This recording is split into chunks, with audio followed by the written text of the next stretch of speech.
ये free and fair election नहीं था। इसमें मीडिया बीजेपी के साथ थी, आपने देखा, इसमें इंस्टीट्यूशन बीजेपी के साथ थे।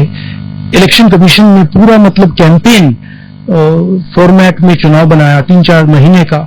ये फ्री एंड फेयर इलेक्शन नहीं था, मगर इस अनफेयर इलेक्शन में भी जनता ने अपनी व्यूज सामने रख दी।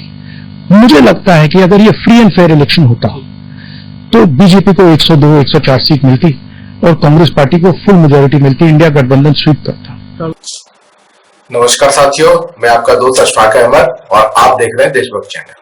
अभी जब से जो मुंबई नॉर्थ वेस्ट का जो संसद क्षेत्र है वहां पर ईवीएम का मुद्दा उछला है, तब से ईवीएम की खूब बात हो रही है कि वहां पर किस तरह से धांधली की गई।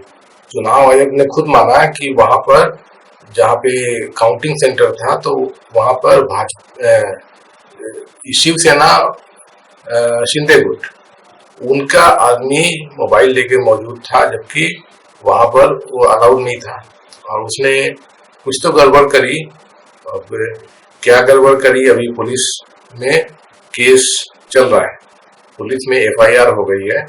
तो तहकीकात कर रहे हैं कि जो इलेक्शन का जो रिजल्ट था कि पहले अमोल कीर्तिकर जो उद्धव गुट शिवसेना के उम्मीदवार थे, तो वो 681 वोट से जीत चुके थे और उसके बाद में पता नहीं क्या हुआ कि उनको हरा दिया गया। तो इस पे ईवीएम वाला मामला है, तो ईवीएम का मुद्दा उछल गया है। और थोड़े दिन पहले ही एलन मस्क ने ऐलान कर दिया था, कहा था, एक ट्वीट किया था, कहा था कि जो ईवीएम है वो तो मतलब मशीन है और वो भी इंटेलिजेंट मशीन है, तो आर्टिफिशियल इंटेलिजेंस या फिर कंप्यूटर टेक्नोलॉजी से उसमें धांधली की जा सकती है और इसीलिए ईवीएम बिल्कुल बैन कर देना चाहिए। तो वहां से बवाल मचा और उसके बाद में मुंबई वाला जो कांड हो गया। तो अब विपक्ष जो है जबरदस्त घेर रहा है, कह रहा है कि चुनाव आयोग ने बहुत ज्यादा धांधली करी है। ये सिर्फ मुंबई का ही मामला नहीं है, पूरे देश में ऐसे कम से कम 100 जगह पे धांधली हुई है। तो बहुत सारे केस सुप्रीम कोर्ट में चले गए हैं और वो सब मामले की सुनवाई हो रही है, लेकिन सिर्फ ईवीएम में जो है वही गड़बड़ हुआ ऐसा नहीं है। जो चुनाव हुए तो चुनाव किस माहौल में हुआ, तो देखिए जो मोदी मीडिया है तो वहां पर मोदी मोदी होता है और उससे भी मन नहीं भरा मोदी जी का, तो मोदी जी इंटरव्यू दिए। 72 ये जो सो कॉल्ड जर्नलिस्ट होते हैं गोदी मीडिया के, वैसे वो तो पत्रकार हैं, पत्रकार तो है नहीं, तो उनको इंटरव्यू दिया लगातार चुनाव के दौरान। और वो मोदी मोदी जिस तरीके से गोदी मीडिया करती है तो वो तो चालू ही था। तो वहां पर विपक्ष दिखता ही नहीं है। तो विपक्ष की क्या बात है, विपक्ष क्या सोच रहा है, उनका क्या मैनिफेस्टो है, तो ये सब तो जनता जान ही नहीं पाती है ना, क्योंकि टीवी खोलती है तो सिर्फ मोदी मोदी दिखता है, विपक्ष दिखता नहीं। तो ये तो बहुत बड़ा डिसएडवांटेज है ना। विपक्ष की बात ही नहीं मालूम चलेगी तो कैसे जनता उसके बारे में सोचेगी कि उनको वोट देना चाहिए कि नहीं देना चाहिए। तो एक बात ये हो गई। दूसरी बात, जो खुद चुनाव आयोग, तो चुनाव आयोग मोदी जी के हिसाब से काम करता है। इतना लंबा 3 महीने का चुनाव करवाते हैं, अप्रैल से लेके एकदम जून तक पहुंच गए थे। तो ये पूरा मोदी जी के हिसाब से प्लानिंग होता है। मोदी जी बताते हैं भाई इतने तारीख को यहाँ चुनाव कराओ, इतने तारीख को यहाँ चुनाव कराओ, और फिर चुनाव आयोग वैसे ही करता है। और उसके बाद में मॉडल कोड ऑफ कंडक्ट, तो मोदी जी जो है आपने देखा किस तरीके से कितनी गंदी भाषा इस्तेमाल की है मुसलमानों के खिलाफ कि हिंदू मुसलमान हो जाए। तो वो तो जितने भी मोदी जी ने बात करी थी, मंगलसूत्र, भैंस और आपका सब मुसलमानों को छीन के दे देंगे, तो ये सब तो मतलब कि वो तो मतलब पूरा जो भाजपा को ही मतलब चुनाव से प्रक्रिया से बाहर हो जाना चाहिए था। चुनाव आयोग अगर सही रहता, मोदी जी को छोड़ नहीं पूरा ही, क्योंकि ये तो बहुत बड़े लेवल पे हुआ था।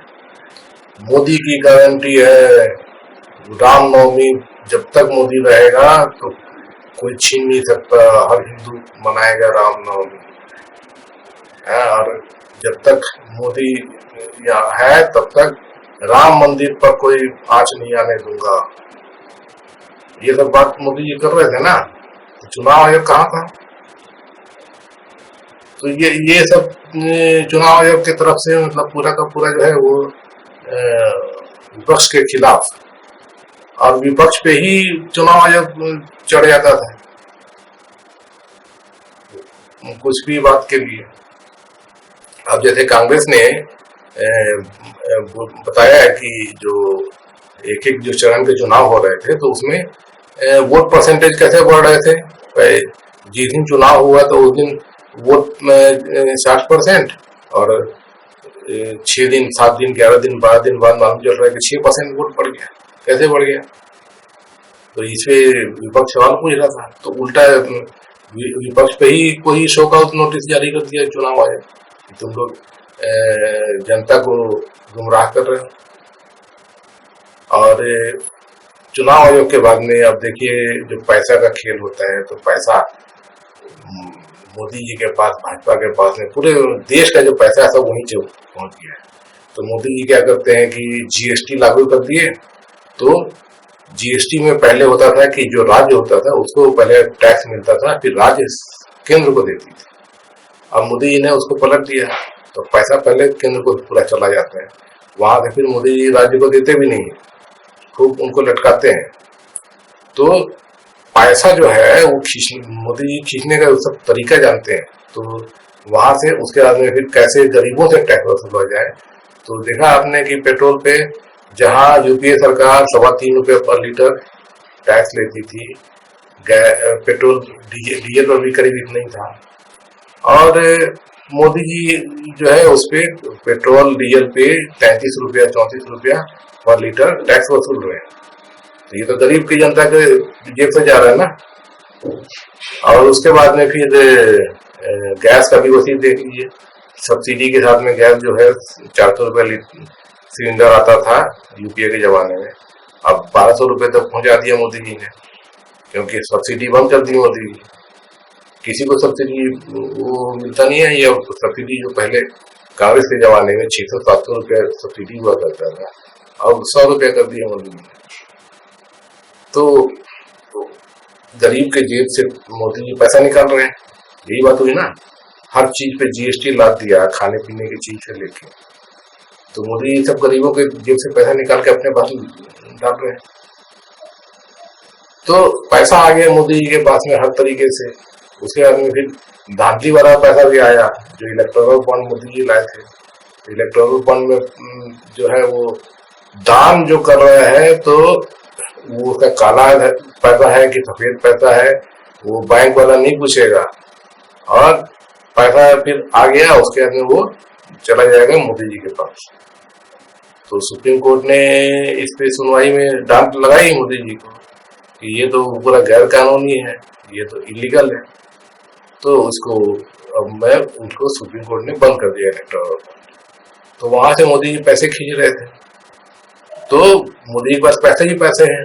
अब इस पैसे से चुनाव में लड़ना है तो प्रचार करना, और फिर नेताओं को की तरह अपने पाले में कर लेना और सरकारें गिरा देना, ये सब मोदी जी करते हैं। आप देखें तो वो पैसा जो है वो यही पैसा से आता है। और पैसा से अगर कोई नहीं माने तो उसके बाद में ईडी, सीबीआई, आईटी, इसका जम के दुरुपयोग करते हैं मोदी जी।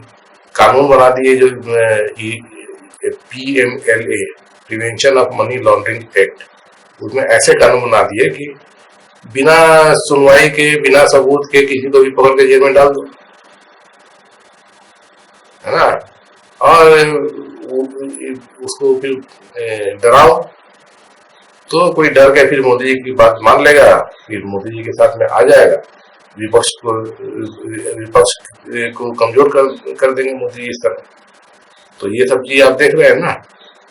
तो अगर ये सब चीज ना हो, एकदम फ्री एंड फेयर इलेक्शन, जैसा कि सुप्रीम कोर्ट में मामला जब गया था इलेक्टोरल बॉन्ड का, तो यही बात हुई थी कि फेयर होना चाहिए, सबके लिए समान अधिक अवसर होना चाहिए। तो अगर वह ऐसा माहौल रहे कि यहाँ पे समान अवसर होता, तो अभी जो विपक्ष 230 सीट लाया, समान अवसर होता, और भाजपा 240 सीट लाए, समान अवसर होता तो मोदी जी 100 का आंकड़ा पार नहीं कर पाते। एकदम सही बात है। इतने सारे मतलब मुसीबतों के बावजूद अगर विपक्ष 230 लाए, फेयर इलेक्शन होते तो विपक्ष 400 पाते। तो राहुल गांधी बिल्कुल सही बोल रहे हैं कि फ्री एंड फेयर इलेक्शन होते तो मोदी जी 100 पर अटक जाते और विपक्ष जो है वो एक भारी बहुमत से जीतता।